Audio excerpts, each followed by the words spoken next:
Hi, நான் உங்க விஷ்ணு. நான் உங்க Priya. Welcome to biscuits with tea.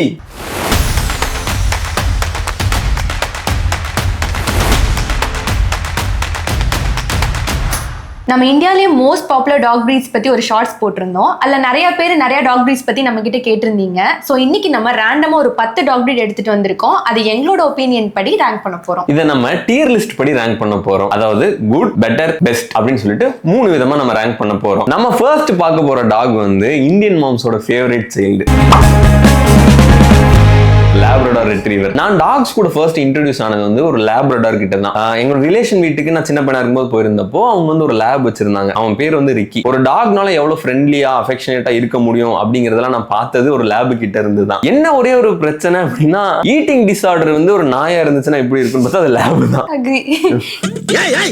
என்ன சொல்ல சொன்னா என்ன சொல்லிட்டு இருக்க? எங்க வீட்லயும் கண்மணின்னு ஒரு நாய் இருக்கு. இடையில கொஞ்ச நாள் வந்து ஒரு லேப பாத்துக்க சொல்லி கொடுத்தாங்க. அது பேர் ஷேடோ. கண்மணிக்கும் ஷேடோவுக்கும் சாப்பாடு வச்சுட்டு நாங்க இந்த பக்கம் வந்துருவோம்.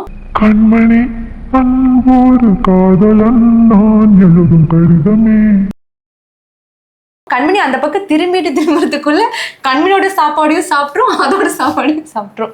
ஸோ அதுக்கு ஈட்டிங் டிஸார்டர் இருக்கலாம். ஸோ இப்போ நம்ம லேபை ரேங்க் பண்ணிடலாம். லேப் வந்து பார்த்துட்டீங்கன்னா சீயிங் ஐ டாகா இருக்கு, தெரப்பி டாகா இருக்கு, குழந்தைங்க கூட ஃப்ரெண்ட்லியா இருக்கு, எல்டர்ஸ்க்கு ரொம்ப சப்போர்ட்டிவா இருக்கு. இந்த ரீசன்ஸ்னால வந்து பெஸ்ட்ல கொடுக்கலாம் அப்படின்னு நான் நினைக்கிறேன். நானும் அக்ரி. நெக்ஸ்ட் நம்ம லிஸ்ட்ல இருக்கிறது கோல்டன் ரிட்ரீவர். என்னுடைய பர்சனல் ஃபேவரட். நம்ம லேபுக்கு என்னென்ன ரீசன்ஸ் எல்லாம் சொன்னோமோ அந்த எல்லா ரீசன்ஸுமே கோல்டன் ரிட்ரீவருக்கும் அப்ளை ஆகும். So golden retriever best. அடுத்து நம்ம லிஸ்ட்ல இருக்கிறது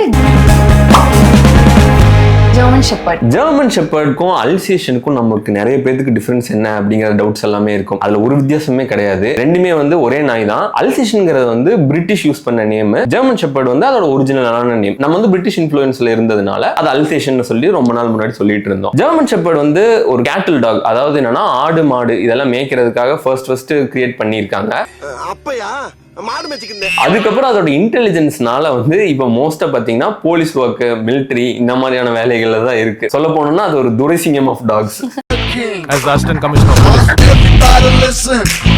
பள்ளிக்கடைக்கு போனாலும் போவாங்க, போலீஸ் சார்ஜ் எடுத்துருவாங்க. ஒரு ஆல்ரவுண்டர். சோ இந்த ரீசன்ஸ்னால வந்து வித்தவுட் அ டவுட் பெஸ்ட்னு சொல்லலாம். நெக்ஸ்ட் நம்ம லிஸ்ட்ல இருக்கிறது அந்த ஹச்காரன் என்னைக்கு அந்த விளம்பரம் விட்டானோ அன்னிலிருந்து காலேஜ் என் கண்ட்ரோலுக்கு வந்துச்சு. எல்லாரும் அந்த நாய் வாங்க ஆரம்பிச்சிட்டாங்க. என் ஃப்ரெண்டு வீட்டுல கூட ஒண்ணு இருந்துச்சு. கொஞ்ச தூரம் நடக்கும், நடந்தோடனே டஸ்டின் படுத்துக்கும், மறுபடியும் நடக்கும், மறுபடியும் படுத்துக்கும். பிரீதிங் ப்ராப்ளம்ஸ் அதோட ஃபேஸ் ஸ்ட்ரக்சர்னால அந்த நாய்க்கு ரொம்பவே அதிகமா இருக்கு. பேச கொஞ்சம் அடி வாங்கியிருந்தாலும் குணத்துல தங்கம். நம்ம அதை வளர்த்தனோம்னா அது கஷ்டப்படுறத பார்த்து நமக்கு ரொம்ப கஷ்டமா இருக்கும். அதனால குட் டயர்ல பிளேஸ் பண்ணிக்கலாம். நெக்ஸ்ட் நம்ம லிஸ்ட்ல பார்க்க போறது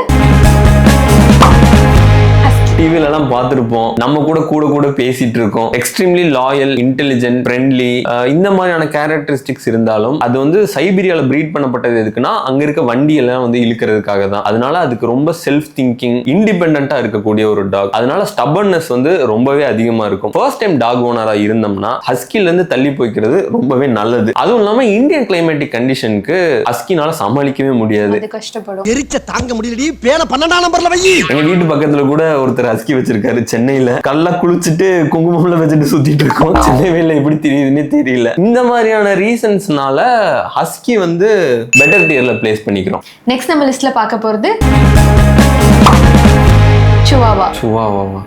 நான் எனக்கு பிடிக்காதுன்னு சொல்லவே மாட்டேன். எனக்கு பிடிக்காதுன்னு சொல்ற ஒரே ஒரு டாக் பிரீட் வந்து சிவாவா தான். வச்சிருக்கவங்க கையை கடிக்கிறதாகட்டும், வர்றவங்க எல்லாம் தொடுத்தி காலை கடிக்கிறதாகட்டும், அது இத்தனோடு இருந்துட்டு பயங்கரமான வேலையெல்லாம் செஞ்சு விட்டுரும். அந்த குள்ள போயிருக்கானே டோரிக்கண்ணே. ஆமா, அவன் தானே எங்களை அனுப்பிச்சு விட்டான். உங்களை அனுப்பிச்சு வேற விட்டுருக்கானா அவன்?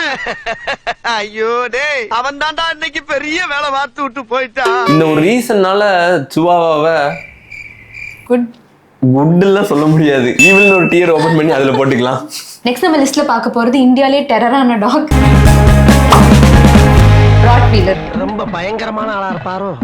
ஒர்க்கிங் டாக்ஸ் அப்படின்னா என்னன்னா, சில டாக்ஸ் வந்து ஒரு பர்பஸ்க்காக வளர்த்திருப்பாங்க. பல வருஷ கணக்கா அந்த நாய்களுக்கு சில வேலைகளுக்காகவே மட்டுமே அதை பிரீட் பண்ணியிருப்பாங்க. ராட்வெயிலர்ஸும் அந்த மாதிரி தான். கார்டிங் பர்பஸ்க்காக, அதாவது கேட்டில்ஸை வந்து ப்ரொடெக்ட் பண்றதுக்காக அந்த டாக்ஸ் வந்து ஃபர்ஸ்ட் வளர்த்த ஆரம்பிச்சாங்க. அதுக்கப்புறம் வந்து புச்சர்ஸ் வந்து அந்த நாயை என்ன பண்ணியிருக்காங்க அப்படின்னா, அந்த கறிகளை வந்து இழுத்துட்டு போய் விற்கிறதுக்காகவும் யூஸ் பண்ணியிருக்காங்க. இதனால வந்து அந்த நாய்க்கு ரொம்ப பிசிக்கலான ஸ்ட்ரென்த் அதிகம். அதுவும் இல்லாம கார்டிங் இன்ஸ்டிங்டும் ரொம்ப அதிகம். அதாவது அது இருக்கிற ஏரியாவை ரொம்ப பத்திரமா பார்த்துக்கும். இதனால அந்த நாயை நம்ம வீட்டில் வச்சிருந்தோம் அப்படின்னா நம்மளோட வீடையும் அதோட ஏரியாவை நினைச்சுக்கிட்டு வர்றவங்க போறவங்க கிட்ட வந்து ரொம்ப ப்ரொடெக்டிவா இருக்க ட்ரை பண்ணும். இதனாலதான் ராட்வெயிலர்னால நிறைய ஆக்சிடென்ட்ஸ் நடக்குது. ஃபர்ஸ்ட் டைம் டாக் ஓனரா இருந்தீங்க அப்படின்னா ராட்வெயிலர் வந்து உங்களுக்கு சஜஸ்டபிள் கிடையாது. செகண்ட் டைம் இல்ல எக்ஸ்பீரியன்ஸான டாக் ஓனர்ஸா இருக்கவங்களுக்கு, ஒரு டாக் எப்படி ஹேண்டில் பண்ணும் அப்படின்னு தெரியறவங்களுக்கு ராட்வெயிலர் வந்து ரொம்ப எக்ஸலண்டான ஒரு நாய். இந்த ரீசன்னால பெட்டர்ல வச்சுக்கலாம். நெக்ஸ்ட் நம்ம லிஸ்ட்ல பார்க்க போறது பீகிள் ஒரு சின்ன சென்டவுன். சென்டவுன்னா என்னன்னா, ஒரு சென்டை ட்ராக் பண்ணிட்டே போகும். அதுதான் அதோட பர்பஸ். இதை வந்து இனிஷியலா ஸ்டார்டிங்ல ஹண்டிங்காக எல்லாம் யூஸ் பண்ணிருக்காங்க. அதுக்கப்புறம் இப்போ வந்து நார்காட்டிக்ஸ் கண்டுபிடிக்கிறதுக்கு யூஸ் பண்ணிட்டு இருக்காங்க. ஆளை பார்த்தா டம்மி பீஸா இருக்க, பயங்கரமான ஆளா இருக்கேடா. ரொம்பவே நல்ல நாய், ஃப்ரெண்ட்லியாவும் இருக்கும், சில்ட்ரன்ஸ் கூடவே ரொம்ப நல்லாவே இருக்கும். இந்தியன் கிளைமேட்டுக்கு அதோட கோட் சின்னதா இருக்கிறதுனால ரொம்பவும் சூட்டபிளாவும் இருக்கும். அதோட சென்ஸ் ஆஃப் ஸ்மெல் வந்து ரொம்ப ஸ்ட்ராங்கா இருக்கிறதுனால அது சின்ன வயசுல இருந்தே நம்ம நிறைய ட்ரெயின் பண்ண வேண்டியிருக்கும். அதை வந்து நம்ம மென்டலா ஸ்டிமுலேட் பண்ற மாதிரி இருக்கும். அதுக்கும் தேவையான இடமும் கொடுக்கணும். இந்த மாதிரியான விஷயம்லாம் நம்மளால ஃபுல்ஃபில் பண்ண முடிஞ்சிச்சுன்னா பீகிள் வந்து ஒரு ரொம்ப ரொம்ப நல்ல நாய். பெஸ்ட். நெக்ஸ்ட் நம்ம லிஸ்ட்ல பார்க்க போறது இந்தியன் ஸ்பிட்ஸ். இந்தியன் ஸ்பிட்ஸ் வந்து நம்ம நிறைய பேர் பொமரேனியன் சொல்லுவோம். பொமரேனியனுக்கு அதுக்கு நிறையவே வித்தியாசம் இருக்கு. என்ன ஃபர்ஸ்ட் துரத்துனா இந்தியன் ஸ்பிட்ஸ் தான். என்னையும் தான். இல்ல first Dalmatian, second Indian spits. அதனால குட். கடைசியா நம்ம லிஸ்ட்ல பார்க்க போறது எங்களோட பர்சனல் ஃபேவரட் நாட்டு நாய். எங்க வீட்லயுமே ஒரு நாட்டு நாய் தான் வளர்த்திட்டு இருக்கோம். நம்ம இது வரைக்கும் லிஸ்ட்ல பார்த்துட்டு இருக்க எல்லா நாய்களுமே வந்து மற்ற கண்ட்ரில இருந்து நம்ம கண்ட்ரிக்கு இம்போர்ட் பண்ணியிருக்காங்க. அங்க அது வேற கண்டிஷன்ல வளர்ந்து நம்ம கண்டிஷனுக்கு அடாப்ட் ஆகி தான் இங்க இருக்கு. சில நாய்கள் இன்னும் அடாப்ட் ஆகவே இல்லை. நம்ம நாட்டு நாய்கள்லாம் பார்த்துக்கிட்டீங்கன்னா நம்ம கண்டிஷனுக்கு இது வரைக்கும் அடாப்ட் ஆகி நம்மளோட வெதர் கிளைமேட்டுக்கு எல்லாத்துக்குமே சூட்டபிளா இருக்கு. நமக்கு அதுக்குன்னு தேவையான தனியான எந்த கவனிப்பும் கொடுக்க தேவையில்லை. வீட்டுல செய்யறதுக்கு போட்டாலே சாப்பிட்டுட்டு சலம் மிஸ்ட் அது மட்டும் சுத்திட்டு இருக்கோம். எங்க வீட்டுக்கு வெளியதான் ஒரு நாய் எல்லாம் இருக்கு. அதுக்கு அம்மா சாப்பாடு போட்டு வளர்த்துறாங்க. எப்ப வெளியே போனாங்கனாலும் அவங்க கூடவே போகும். போனதுக்கு அப்புறம் அவங்களை கூட்டிட்டு வீட்டுக்கு கொண்டு வந்து பத்திரமா விட்டுரும். நாங்க வீட்டுல வச்சிருக்க நாயை வாக்கிங் கூட்டு போனா அதுக்கு பந்தோஸ்தா போயிட்டு வரும். இவ்வளவு நல்ல குவாலிட்டிஸ் இருக்கிறதுனால பெஸ்ட்டுக்கு மேல ஒரு கேட்டகரியில வச்சுக்கலாம். கோட்.